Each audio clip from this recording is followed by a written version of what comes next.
Hi, y'all, and welcome to tonight's live stream.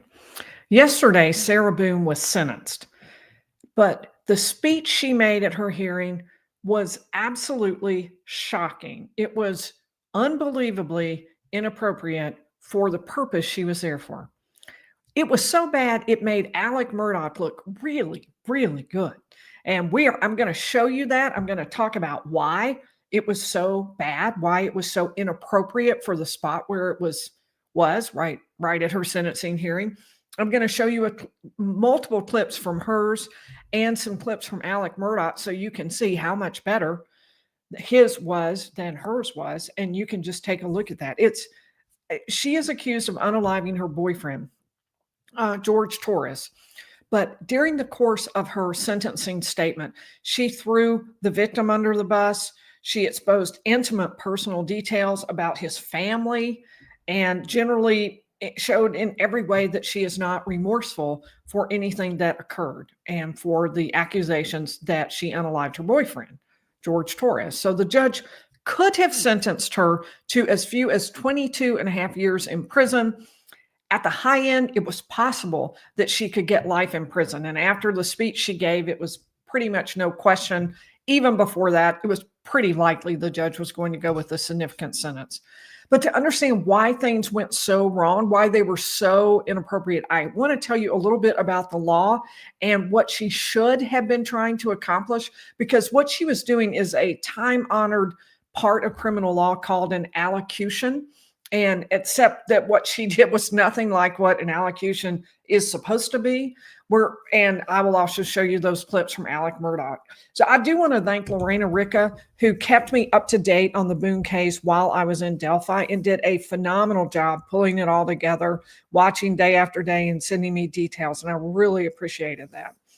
So, and a special shout out to our first five tonight, GSP 0804, Sharon D, Walk Away Renee, Misconstrue, and Maureen Brophy. Great to have you all, and I appreciate it.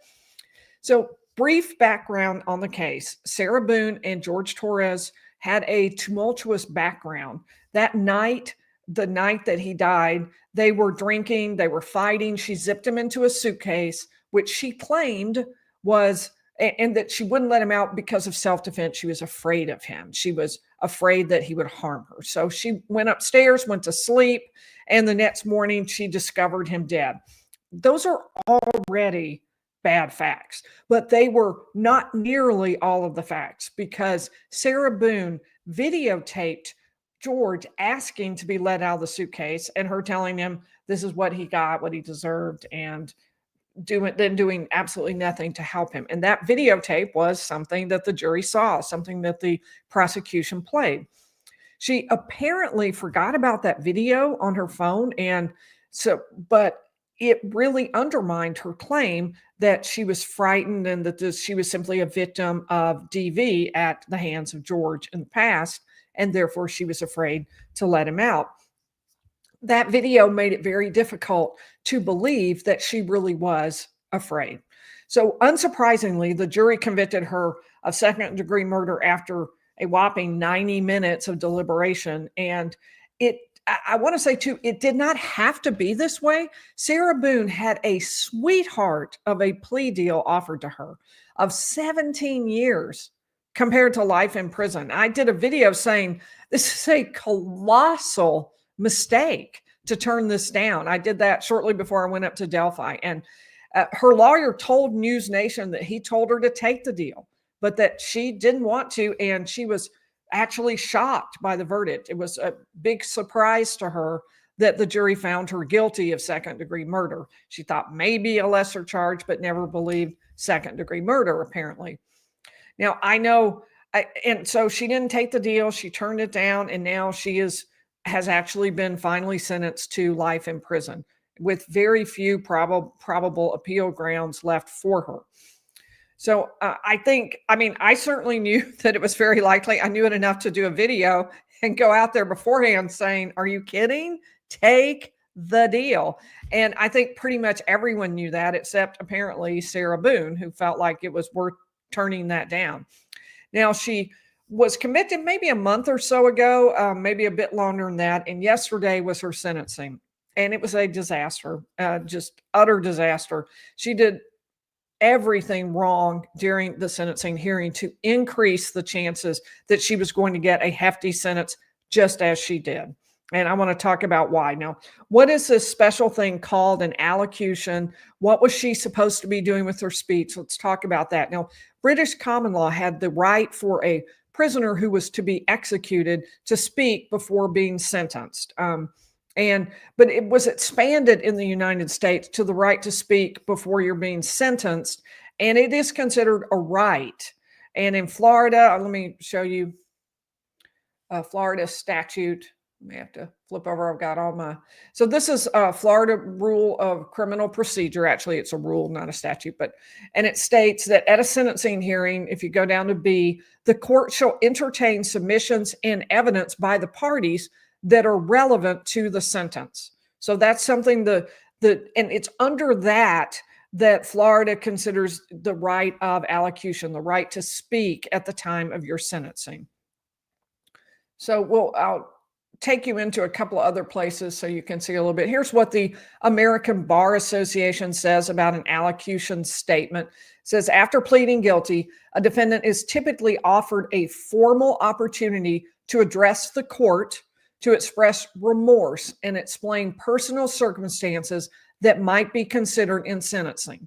The allocution statement provides an opportunity for defendants to accept responsibility, humanize themselves, and to mitigate their sentence. So let's think context. What is this all about? The whole point of speaking, for the defendant to speak at a sentencing hearing, the point of that is to express remorse, maybe explain something not known to the court, to accept responsibility, and to humanize yourself. The whole reason for that is to get a lower sentence, a lesser sentence. But if none of that occurs, then the entire point of it is undermined. So here's from the Legal Information Institute, another explanation of allocution. It's the direct address between the judge and the convicted defendant prior to sentencing. They're actually talking. Remember that the defendant doesn't have to testify at trial. And so this is a chance for the defendant to say something to the court that hopefully will help with sentencing, reduce the sentence. During the address, the judge speaks directly to the defendant and asks if the defendant has anything to add prior to hearing the sentence. The defendant then answers the judge and may say anything in an effort to lessen the severity of the sentence, such as an apology, an offering of remorse, or an explanation of the motivations for the defendant's actions. So that's what is supposed to be happening. This is supposed to be a time when the defendant says, I'm so sorry. I regret that I hurt this person. I regret that I hurt that person. If only I could go back and do it over. Here's what I want to do with the rest of my life. I am convinced I can be better. I would like to throw myself on the mercy of the court. I mean, that's essentially what is supposed to happen. That's the entire point. Expressing remorse, accepting responsibility, being humanized in front of the judge. That's what's supposed to happen so that it all gets reduced. Now, does that always happen with an allocution? In fact, no. Let's take a look at what the ABA says elsewhere in this article. Allocution statements may or may not have an effect on sentencing, depending on the case, crime committed, or tone of the statement. And that is certainly at play here. While it is difficult to say with certainty, when federal judges were surveyed in 2014, they indicated that overall they are hesitant to lower or increase sentences based on allocution.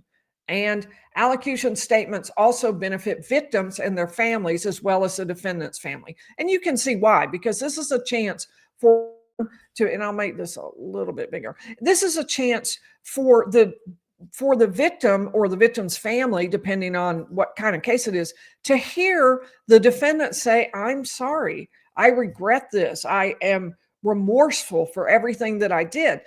That could be, in theory anyway, healing for everybody. This was very much the opposite of healing. It was truly astonishing what happened in this case. And you're going to hear clips from it in just a minute. We're about to get there. So the There's also a Florida Supreme Court case, and I just wanted to give you a couple of sentences from here because I want you to understand that it can hurt a defendant too if a defendant does this wrong. Without question, Sarah Boone's hurt her. Now, did it change the sentence? Did the judge come in thinking, I think I'm going to do 25 years and go, wow, that was so horrendous, I'm doing life? I have no way of knowing. I don't think any of us will ever know. But what we do know is it didn't help. It certainly didn't push him in the direction of a lower sentence. It definitely pushed him in the direction of a higher sentence. And here's what the case from Florida, the Florida Supreme Court, the Burns case, talked about. Let me scoot up here. Does a trial court, when imposing a sentence on a defendant who has voluntarily chosen to allocute, that's what she did. She chose to speak at her sentencing hearing and maintain his innocence at the sentencing hearing. So she voluntarily spoke and she maintained her innocence at the sentencing hearing. Violate the defendant's due process rights by considering the defendant's failure to take responsibility for his actions. That was they're quoting from a question they answered in another case and talking about the hearing in that case. In Davis, we held that when a defendant voluntarily chooses to allocute at a sentencing hearing, voluntarily chooses to speak, the sentencing court is permitted to consider the defendant's freely offered statements, including those indicating a failure to accept responsibility. So that's exactly what the court was entitled to do. The court was entitled to say, she's not sorry at all. She isn't showing that. So let's go ahead and listen to the things that Sarah Boone said, because this was really incredible. This was in the context of an entire hearing that lasted a couple of hours plus. And there were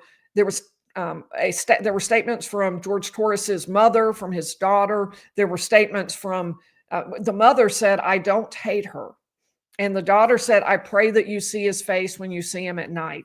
It was very emotional for them, as you would expect it to be, Now, several people testified on Sarah Boone's behalf, her cellmate, friend who testified that she would have given him her kidney, except for the fact that she was convicted, and he spoke on her behalf. But the defining moment of the hearing was when Sarah Boone herself took the stand. And calling it a moment is a bit of an understatement, because she talked for 20 minutes, which is almost always going to be a mistake, because there are so many things that can go wrong, and all of them went wrong for Boone in this statement.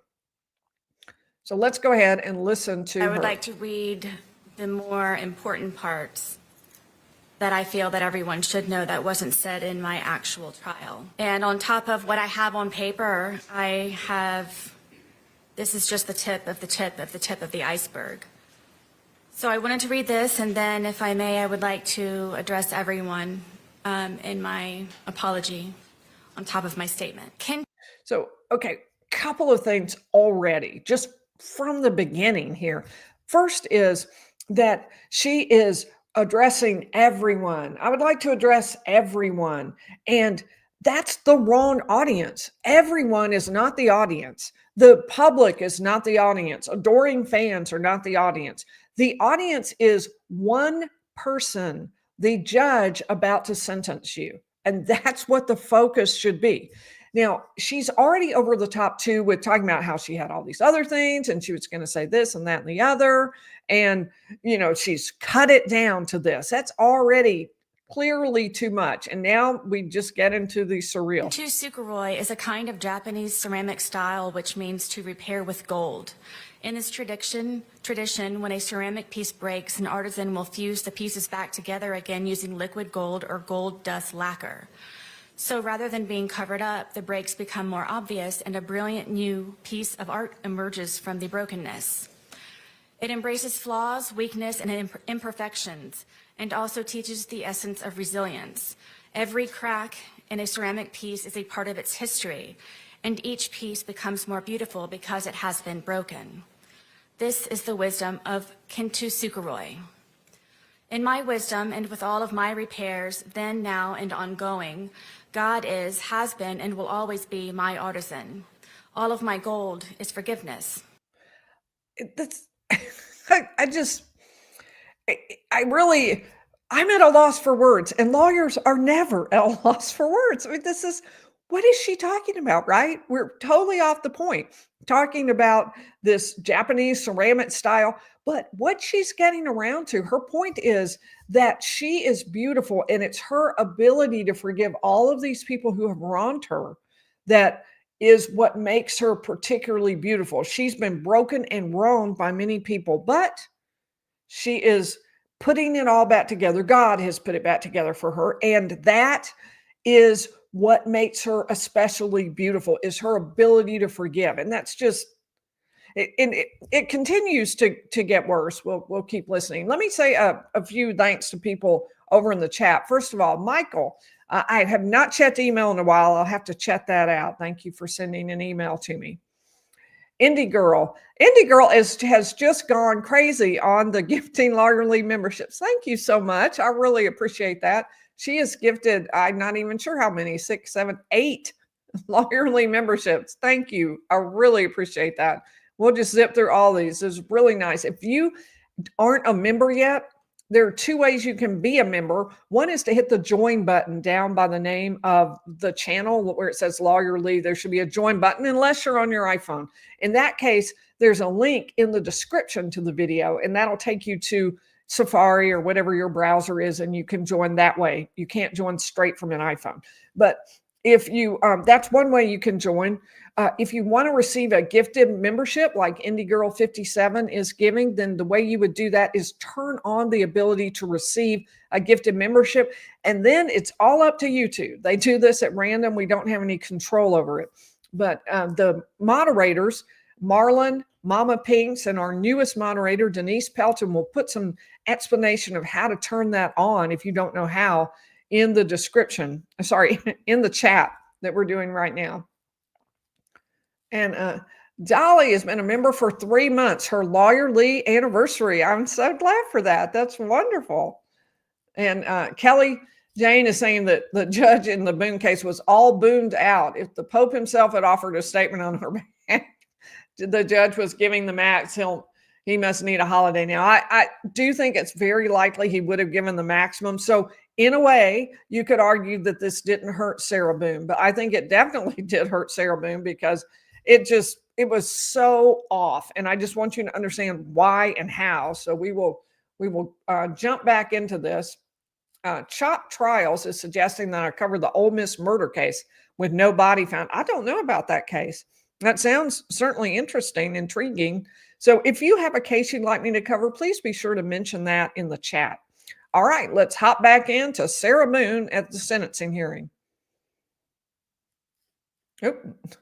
Opposite of what I needed to do. Held me together, made me shine brighter, and overcome the damage caused by George Torres, the Torres family, the justice system, Orange County Corrections Department, social media, scoundrel detectives, infamy, defamation, ongoing constitutional rights violations, second-degree murder, forced into being pro se. This is unbelievable. This is the literal opposite of what the purpose of this is supposed to be. Taking responsibility, accepting blame, apologizing. This is blaming everyone else, from social media to scoundrel detectives, which is never helpful when you blame the police, law enforcement. She blames the entire justice system. And most of all, she blames the victim and the victim's family.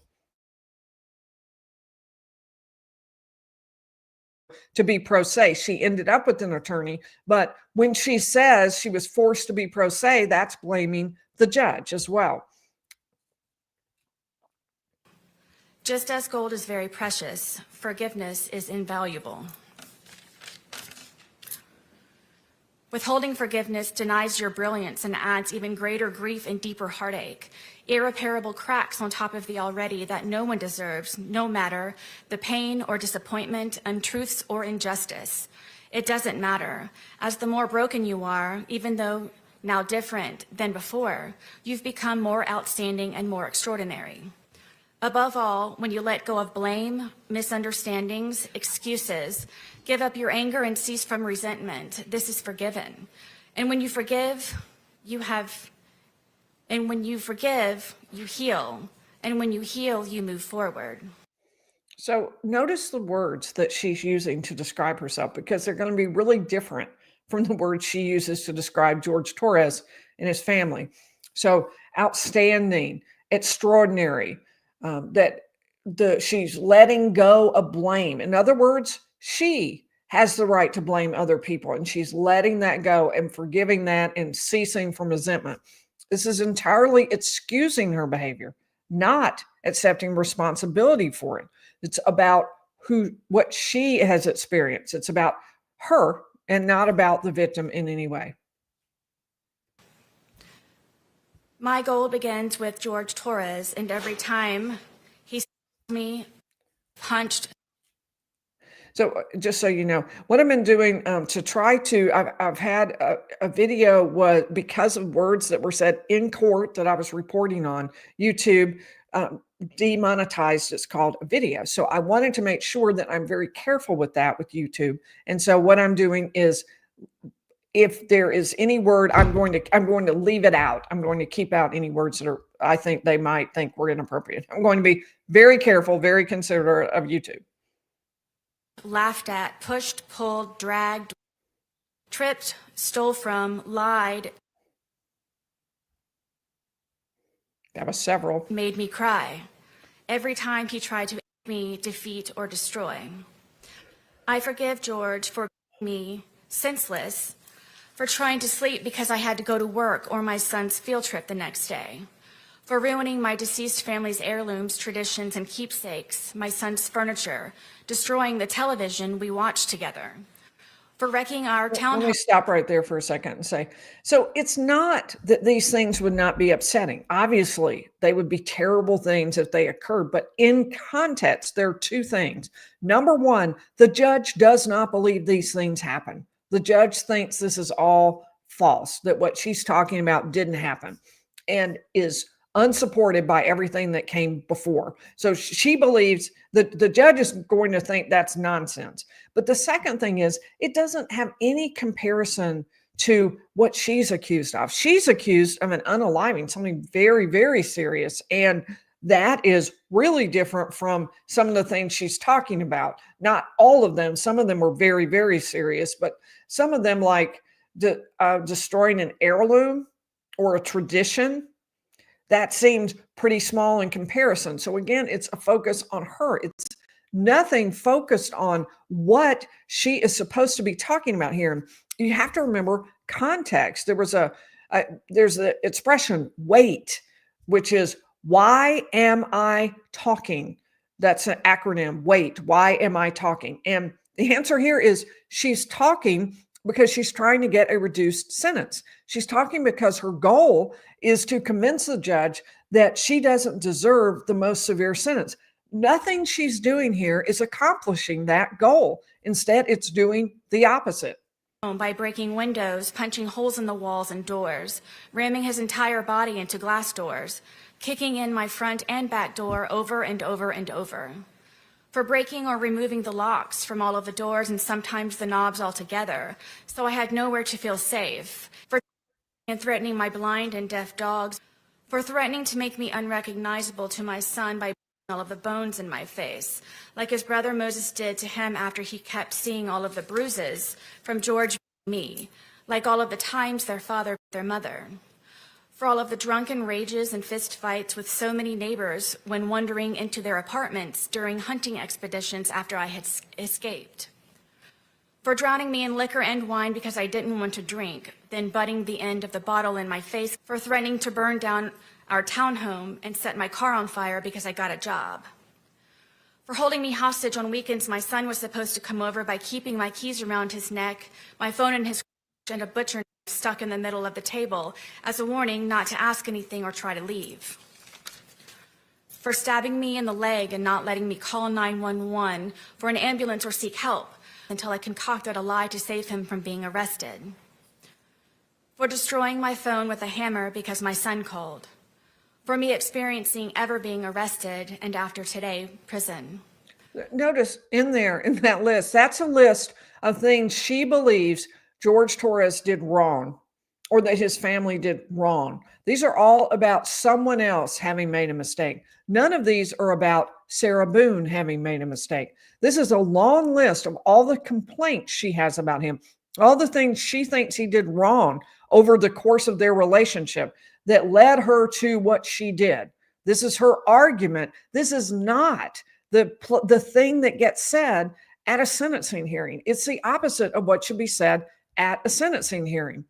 She's using the word forgiveness as just a mask because she clearly fully blames George Torres still for her being arrested, for her being in prison. She says that she forgives him for her experiencing being arrested and after today, prison. It's just totally tone deaf. It is the opposite of what she is there to do. For me almost blind, crushing my occipital lobe. For having me experience what it means to see stars, like in the cartoons, where a character has a tall lump on their head. And I'll just skip a little bit of this. Sit for hours in the parking lot waiting for him. So, and I'll give you a little context of that last. Essentially what she says is that she talks about how he took her car and drove it, even though she told him she really needed the car. He drove it after having had too much to imbibe, too much, yes, I'll leave it at that. And so that she needed it to take her son to school. She needed it to go to work and to take him to classes he had to take for DV. She just wants to throw that out there that he had to take classes for DV. And she was forced to sit in the car for hours waiting for him to finish this because I assume he didn't have a car and she was the one driving him around.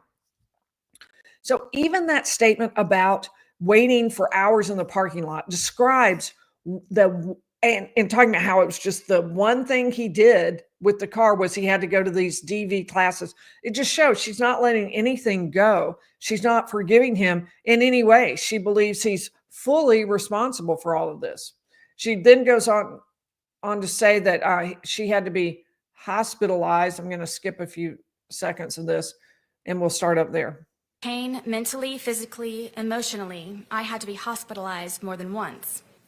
For destroying my reputation and integrity, for my M for murderer scarlet letter. I forgive George for lying, for him trying in so many ways, so many times, to end me with his terrifying love. This is so passive aggressive, you know. This is like I would like to I apologize for all of the things that you did wrong. Here's the laundry list. I would like to acknowledge that you did all of these things wrong to me. And none of this is focused on the entire point of why she's supposed to be speaking. I also forgive the Torres family, his mother and father foremost, also his 2 ex-wives and daughters, all for knowing who George was capable of and has done in the past, his history of and where he learned it, then to keep turning a blind eye when I would ask for help. All of his siblings, including Farrell Torres, who is now on his way to prison for the mother of their baby in the side of her head. This is probably the most incomprehensible part of the entire statement to me, because this is now throwing not just George Torres, the victim, under the bus, but his whole family, which really, and their sin was they turned a blind eye. So she could have taken an action, according to her. She didn't, and it's their fault for not intervening on her behalf. And this in a sentencing hearing. In a sentencing hearing where some of them have spoken emotionally about their loss, the loss of their son. And so she's blaming the family. She's airing their dirty laundry about the violence between the father and the mother. And then she's now going to turn and just blame the random public. For everyone who knew what George was doing to me, sometimes how and when, but allowed and enabled. I forgive them for caring too late. I hope they all ask themselves while quiet and comfortable in bed at night the uneasy question, what could I have done to stop this from happening to both of them? And after all the time Sarah tried to, by asking for help. And now she's going to go on to blame you, me, social media, all of us for being interested in the case and following the case. We are the problem, not Sarah Boone, not zipping George Torres into the suitcase, none of that. Here's who's responsible. Another great contributor of my gold is social media, with its greed, insensitivity, deception, obvious exploitation, and advantageous gain from my criminal case as a whole, and for sentencing me by anticipation as a result of ignorance and hate, conjured and fabricated by the organized crime that is social media, which condemned me in the court of global public opinion since the beginning. It simply seems I cannot forgive and be forgiven and move forward. Social media has made me a pariah. It has caused great oppression and undeniable disadvantages, especially by broadcasting and manipulating my cases online. In my criminal case, as a result, my opportunities to be given a fair, proper, and uninfluenced, successful conclusion was heavily depleted and poisoned. I forgive them. Also, all of the media tycoons for not having a life of their own, trying so desperately to make themselves seem so right by making me appear so wrong. Forgiveness for prejudgment, ridiculous theatrics, lies, making and taking blood money from my and others' misfortunes, accidents, and catastrophes. It's all over their hands and their keyboard. So she's blaming media tycoons, social media. And I want to say one thing. I am sympathetic to the idea that there can be a social media driven rush to judgment. I think that does happen. That's part of the reason why I was so concerned that I took a month and I went to the Delphi case, because it did seem to me there had been a big push early on, a belief that he was guilty without a lot of support in terms of evidence. And then I read that Frank's memo and I thought, this doesn't seem to connect. It seems like there's a disconnect between where the defendant believes the facts are and where the prosecution does. And this is a case that needs to be watched. So I do believe there can be a rush to judgment without evidence in a case, but this is not a case where that rush to judgment occurred. There is a video where she zipped him into the suitcase and he asked her for help. He asked her over and over for help. She took that video. She took the video and it was available on her phone. It was part of the case. Blaming social media in this case is just absurd. That's not the cause of the problem in this particular case. In the end, I forgive myself for not choosing my life sooner, for not being more brave, vigilant, bolder, and outspoken, stronger, mentally, physically, emotionally, and spiritually, for being hopeless, desperate, simple-minded, weak, and inexperienced. I forgive myself for not realizing I was enduring a life of domestic violence and that the vicious cycle of never ends. I had nothing to compare to. I forgive myself for not escaping permanently, for not fighting back sooner. So let's stop there because, I mean, we have some more clips, but let me stop and comment on this because notice that there is no remorse at all. There's not an iota of remorse for what happened to George Torres. All of these things are disguised, that she's talking about here, are disguised compliments to herself. Like she was strong, but she should have been stronger. She was inexperienced. She was basically innocent. She should have fought back sooner. She just didn't know. And that's her explanation for this. It's not anything related to her regret for what she did. Also, of all the good days we had together, for him at least, while I was constantly in hyperdrive, high alert, and paranoid, making sure I did everything right all the time. I forgive myself for falling in love with a monster, and no matter how grotesque he may become, I still loved him, hoped, and forgave. I tried breaking the spell so he wouldn't be a monster anymore. I saw who he was inside. That right there is the essence of what went wrong with this statement at the sentencing hearing. She called the victim a monster twice in this little paragraph here. And she talked about all the good days we had together for him, at least. So in other words, she's saying they weren't good days for me. He was the aggressor. He was the person responsible. He is the person who was the monster, she called him, and that she had no blame at all. Totally tone deaf for the situation where she is. And now it continues to get worse. I ask his forgiveness and that he looks for me at the gates of heaven so I can tell him how sorry I am, endlessly, and that I never stopped loving him. In all of it and still. When I first came to jail, I put my mat under my bed and cried all day and all night for months, only falling asleep from being so exhausted with grief. I wrote him letters. I wrote his family and his daughters, apologizing for asking for their forgiveness. But due to fear that my life or sons would be jeopardized, I did not send. I can't figure that out. How would her sending an apology letter cause her son or her life to be in jeopardy? I can't figure that one out. Why did she choose not to send those if that's how she really felt? And take the 17-year plea deal. Take that. Don't go to trial and continue with this. In any event. I'm sorry. I cannot begin to fathom any of their grief and sadness. Please forgive me. Almost everything reminds me of him, seeing my stab wound especially every day especially. It truly reminds me that all I really did live through. Okay. So you think, okay, we're coming around. She's going to apologize here. She says, I'm sorry. I can't fathom the depth of the grief and sadness of his family. Please forgive me. And she says, everything reminds me of him like my stab wound. So the exact thing she blames him for. Like seeing that reminds me of what a terrible, terrible person he was. That's essentially what she's saying here. The memory of him is prompted by remembering how terrible he was to her. And even that turns into blaming. I know he is with me and understands that this tragedy was not intentional. I hope everyone can, his family foremost. I didn't mean for this to happen. Please wholeheartedly know that, and always, I would never. Forgive me, George. Forgive me, Torres family. Forgive me, Judge Cranick. To the entire planet, please forgive me. I graciously and humbly ask for consideration for forgiveness to be extended instead of judgment. Okay.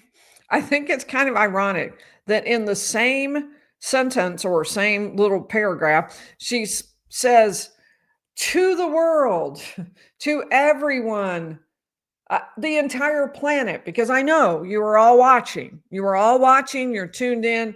To the entire planet, I would like to be humble. I would like to humbly ask for consideration for forgiveness.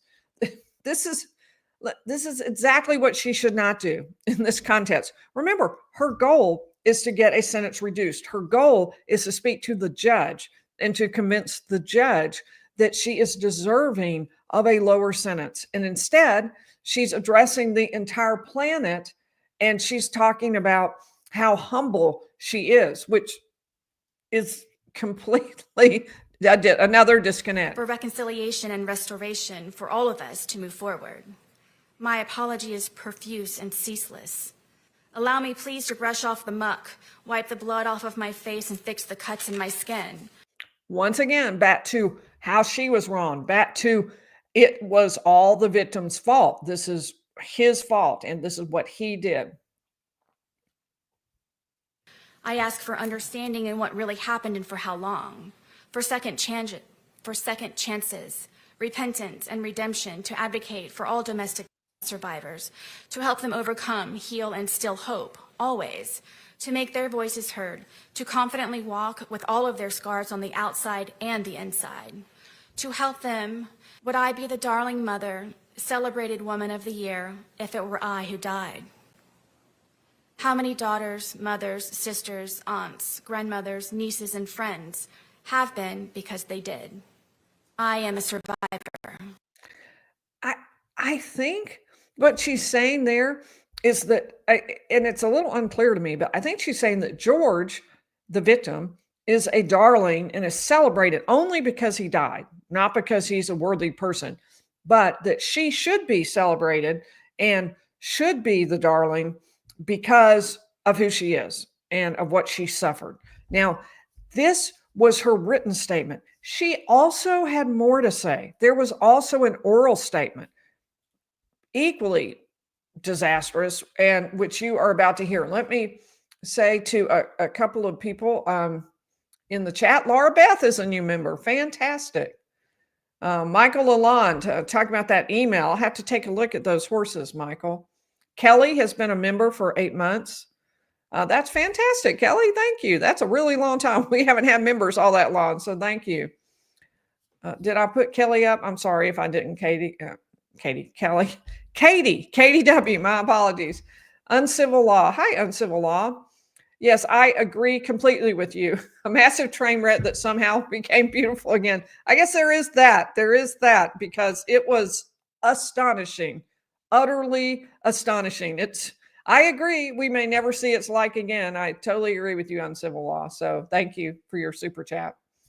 Angie Lee, imagine what her full unedited version was like. I know she could probably sell that for some money because, oh my. Also, how many times she must have practiced? A lot, I'm sure. Although she read it. So she didn't seem to have practiced the statement to the family that was oral. It just seemed a little more off the cuff, but clearly the written one was. And CJ is a new member. Fantastic. Glad to have all of you here. All right. So let's keep going. This is her verbal statement. My verbal statement is primarily to the Torres family, to the judge, to his daughters. I know you all know who I really am and that I did care for George and that I do still love George. I know you know that we had very many good days. And she didn't add, at least he did, as she did earlier. And I take offense to the statement of being said that this is just for a moment. Right now with me here in the courtroom in front of you all, this is just for a moment. But the moments before that, in order for me to be here, is endless. It's everlasting. The scars that I have on the inside, my outside scars have healed except for my wound. I forever will have this experience. I forever will have George Torres with me in my heart, in my mind, my body and my soul, as he and I used to say that we were one soul split into two bodies. Just, this is, I mean, for her to actually say in the middle of her sentencing hearing that she takes offense at something that was being said is just really remarkable. This, I think on civil law did say it correctly. We may never see anything remotely like this again. It was truly remarkable, as she will tell us in I'm just a minute. sorry. Words do not define my shame, and I don't know what else it is that I can say and convey to the Torres family how this happened. The ifs and whys and how really don't matter. It happened, and I'm sorry. Words cannot describe. And I hope that everyone can forgive me, the Torres family most of all, and his daughters, because I know what he meant to them. And I don't think that anybody ever understood what he meant to me and I to him. And I ask for forgiveness. And I know that I have ever heard a more insincere apology, ever. I mean, it just, how slow it is. Words do not define and words cannot describe. In other words, I just can't come up with anything to say to you. Now, I wrote these 2 pages about how I was wrong, but I'm really at a loss for how I apologize to you, the Torres family. And that, I understand you, but you just don't get me. You don't understand what he meant to me, what I meant to him. And I asked for forgiveness. She sort of ends with that. And her lawyer asked her a question then about her return to spirituality in prison. This also goes I, being here incarcerated, have had time, of course, to get closer to God, to reacquaint myself to him and realize what it's all about. You work for something higher. You work for God, that you strive for your crown to be placed upon your head by Jesus Christ by being said, "You have done well, my good and faithful servant."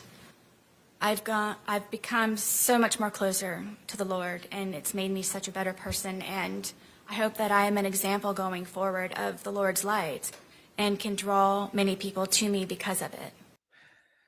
So that was her statement. That's what she had to say to the court. Now let's evaluate that in light of what we learned about what an allocution is supposed to be. It's supposed to be her talking about her remorse, apologizing, her convincing the judge that she's the kind of person to take a chance on, to give a lower sentence to. Did any of that occur at any point in that statement, the written or oral statements? Nowhere in there. The judge then, I thought this was funny. I left it in. The judge says, to the prosecution, well, do you have any follow-up? And here's. Any follow-up, State? No, I assumed that was the final word. Yeah. It's like, why? Why would the state jump in there? It was perfect. The state can do nothing to make this any better. It was the absolute worst statement that she conceivably could have made for the purpose it was supposed to be made for. It was supposed to be to convince a court she should get a lesser sentence, and it did, if anything, the opposite. It certainly convinced me that she had no remorse, that she was not concerned about apologizing, and that she believed she is the victim. She very much blames George Torres. She blames his entire family. She blames social media. She blames media tycoons. She blames the court. She blames law enforcement. She blames the justice system. And she even blames the detectives. I've forgotten the word she used for that, but the detectives in her case. She blames all of them, but she does not blame herself in any way for what happened. That is and remember, under that Florida case law, that can be used against her. That can be used and I'll pull out for just a minute and talk to y'all more directly. So that can be used against her by the court. It is not a huge surprise that the judge gave her life in prison based on what she was showing in that statement to the court and to the court, but also to his family. That's not really a surprise at all. I did want to contrast this with Alec Murdaugh and show you a couple of clips from that. Alec Murdaugh, if you will recall, also said, I didn't do it. I didn't kill Maggie and Paul. I shouldn't be convicted of this. He also argued that. He testified at trial, just like Sarah Boone. There are a lot of things around this that are similar, but take a listen to his entire statement. This is his entire allocution at the sentencing hearing for the murder trial. Good morning, Your Honor. I'm innocent. I would never hurt my wife, Maggie, and I would never hurt my son, Paul. Thank you, Your Honor. Thank you. Sit down. Yep. Anything further? I don't think further comment is necessary, Your Honor. So that was it. That was Alec Murdaugh speaking at his allocution. That was what he felt like was a sufficient and appropriate thing to say. What a contrast with what Sarah Boone said. He didn't accept responsibility. He continued to state that he was innocent, but he simply stated it. He said, I would never hurt them. I'm innocent. I would never hurt either one of them. And that's it. And he sat down. And the difference between that and he didn't make an attempt to blame everyone. I also wanted to play you a quick clip from his statement when he was sentenced for the financial crimes, because remember, he was tried he pled guilty on the financial crimes, but he was sentenced more than once. He was sentenced for state financial crimes as well as the state sentencing for the murders of Maggie and Paul. Here's what he said. And just a brief clip. It was a longer hearing, and he spoke for a while, but this is the tone of what he said. Good morning, Your Honor. Oh, did I back up? I'm innocent. Oh, I must have it in there twice. Let's skip to the place where here we go. I don't think further comment is necessary, Your Honor. I want each of you that spoke to know that I listened to you. I heard you. Your pain and your hurt is palpable. I get it. It's reasonable. And I promise you that it resonates with me. I hope that the time will come when you can look back and know that despite the things that I did, that I care about each one of you. Because I do. I did terrible things, Each of you placed your trust in me. I was very proud of that. And I'm still today honored by that fact. But I deceived each of you. What a contrast, right?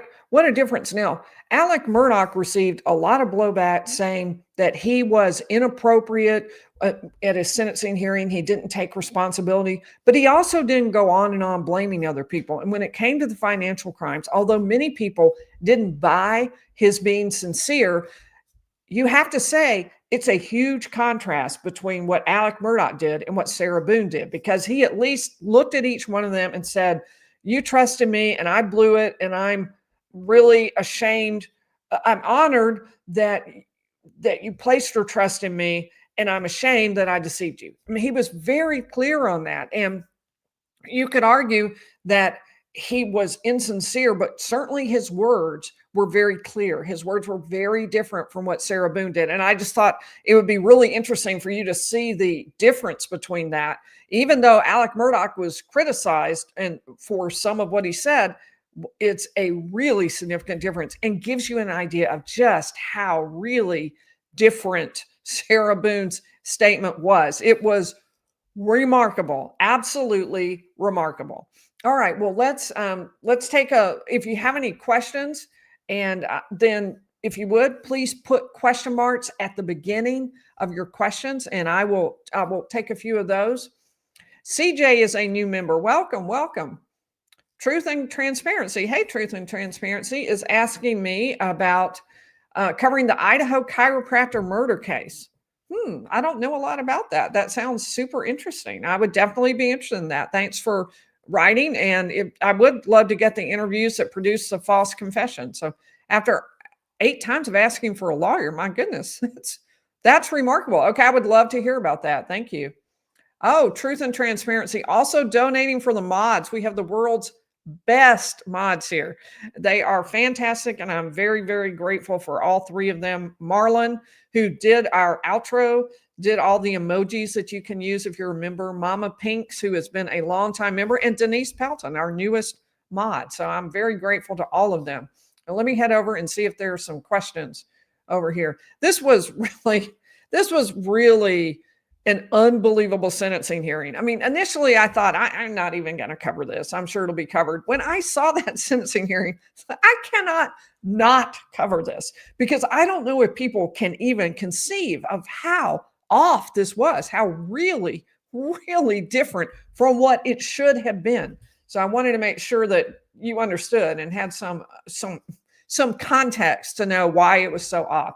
So let's go back. Okay, here we go. Lee asking me, oh, this is a good question. Lee is asking me, I'll just have to put this up. Am I ready to defend all of you on the RICO charges? Because you are in an organized crime syndicate operating against Sarah Boone. And I guess we do need to be concerned about that. Maybe we do. I don't know whether, I guess since I would be involved, I'm not sure I really could represent all of us. We'll have to think about who hasn't covered the Sarah Boone case, who might could represent all of us.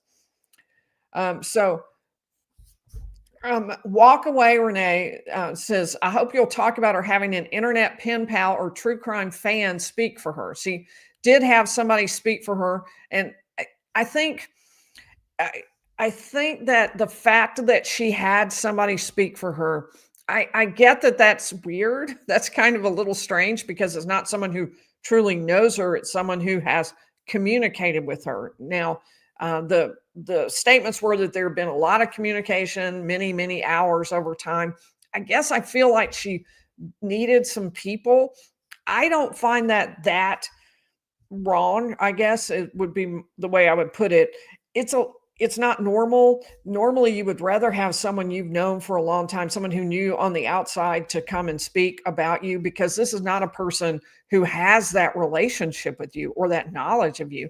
But at the same time, I don't know that she had a lot of options. So that may be why that person got scoundrel detectives. That was it, April. I cannot remember what she called them. Scoundrel detectives were at the root of all of this. All right. Mary asking me, does anyone know if Sarah can watch this podcast?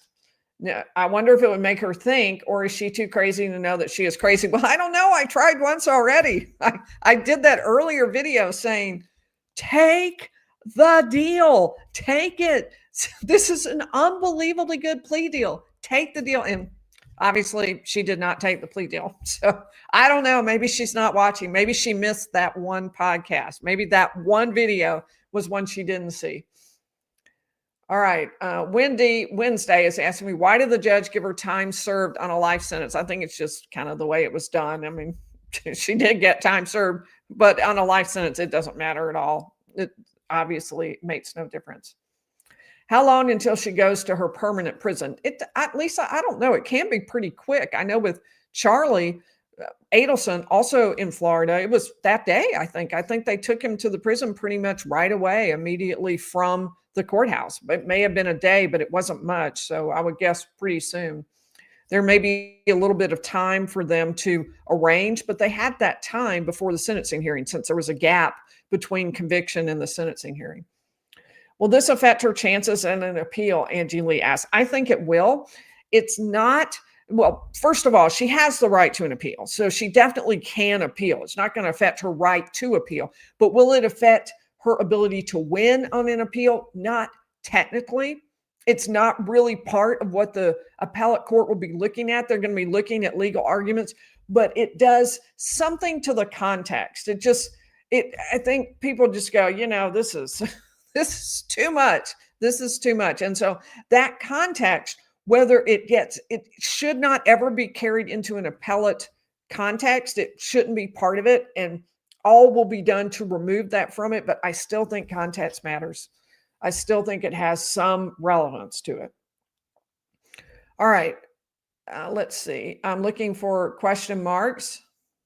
Sally is asking me, did our forefathers make stupid speeches like these people who have their life on the line like that? I have no idea. It's probably not the only time someone has made a truly tone deaf allocution at their sentencing hearing. It just can't be. But wow, it was epic. It was epic level. TLA 1616. Why do you think the judge let her talk about the victim like that? Because I think it helped the judge make the decision. She had the right to speak. It was exactly that he needed to know to be able to confirm to himself that, yep, this is somebody who needs to be in prison for life.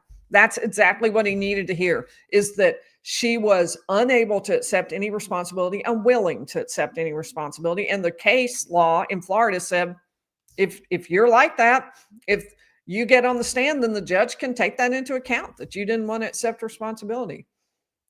CJ, did the judge have his mind made up already? I would not be at all surprised that if the judge had his mind made up. There was no love lost between the judge and Sarah Boone. There was a long history with the lawyers and her wanting out of lawyers, her complaining about this and that. And so, yes, they had a long history, and no question, he would not have liked Sarah Boone. So I wouldn't be surprised if he had his mind made up, but he was, of course, going to listen to whatever was said, and she helped him. She fed right into, if he was wavering, if he wasn't totally sure, she helped him make up his mind. Did she have a psychiatric evaluation? Bar Besties asked. I don't know. I don't know the answer to that. Ann Rollo, if she is sentenced to life, how does the credit for time served work? Is that just wasted? It doesn't really matter. It doesn't make a difference if she's there for life. Lisa Lonnie asks, why can't this is over here. Let me head over here. Okay. Why can't their statement be argued before it's read or allowed in court? Something is wrong here. Either apologize or be silent. Indeed. We go back to that. Wait, why am I talking? Because part of the why am I talking is you shouldn't be talking at all. And certainly you shouldn't be talking if what you're going to say is going to hurt your case. But I think the judge, the judge, her lawyer, I think probably told her, this is what you should say. This is what you should do. I don't think you should say this or that. And she wanted to do it anyway, just as he said, he told her, take the plea deal. And she said, I don't want to. So I think that the problem may be that she just didn't want to follow the instructions or recommendations of her counsel. All right. Megan McCabe asked me, did you think that Owen, that's her lawyer, Sarah Boone's lawyer, did a good job on as her lawyer? She also wants to say thank you to the mods. And as far as did Owen do a good job as her lawyer? I think so. And it was remarkable that he took that on at all. It was incredibly short notice.